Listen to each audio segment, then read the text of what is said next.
How strong is the USS Gerald R. Ford, U.S. Navy's $13 billion aircraft carrier?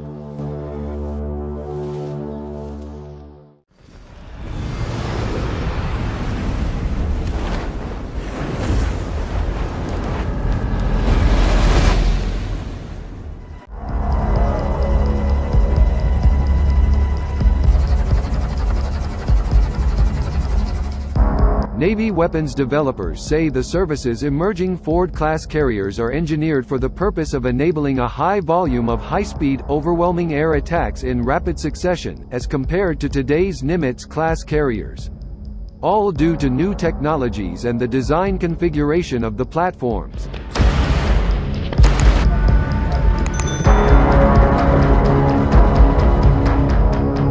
The Ford carriers are built with a larger deck space to enable a higher sortie rate for attack missions.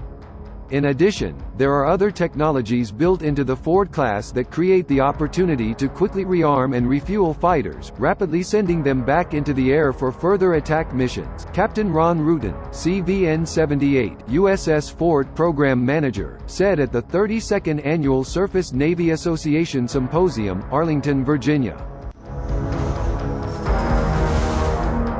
On Nimitz-class carriers, if you have a bunch of aircraft on the deck edge, you have to bring fuel lines to those aircraft and the other aircraft cannot transit. It creates a lot of logistical problems, Rutan explained.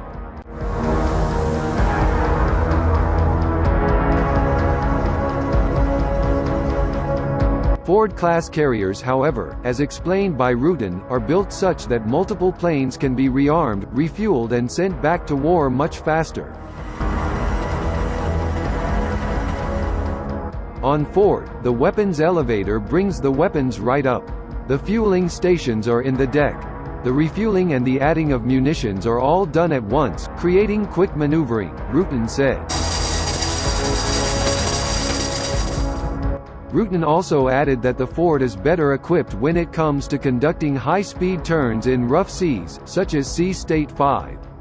On Nimitz-class, when we go to full speed and stop, and come all back, the whole ship is shaking. On Ford-class carriers, it did not happen. On Ford-class carriers, when we were all back, there were some vibrations, but it was nothing like what happened on the Nimitz, he said.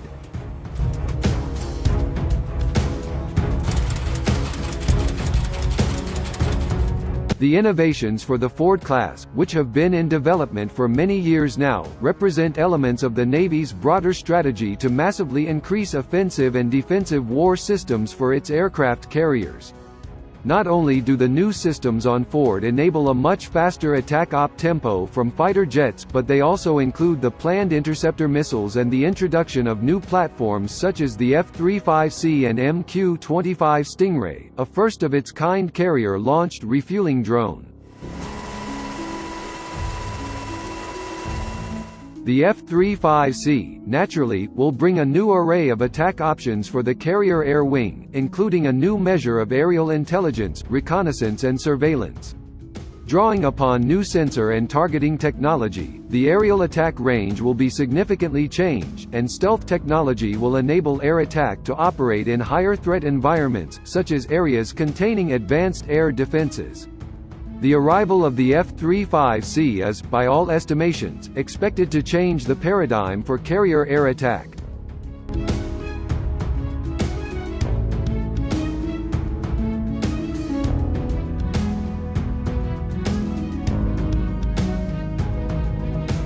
These enhancements built into the Ford class are intended to work alongside and benefit from the emergence of the MQ-25 Stingray refueler, a platform which brings the promise of potentially doubling the attack radius for carrier-launched fighters. An ability to refuel while in flight massively extends a carrier's attempt to further project power while remaining at safer standoff distances.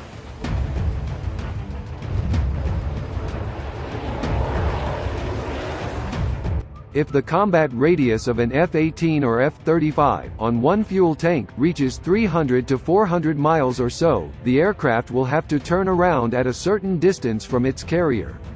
However, if an attack platform can double that range, it can naturally travel much farther, enabling much more dwell time when it comes to attacks and provide the option to strike targets farther inland or from greater distances.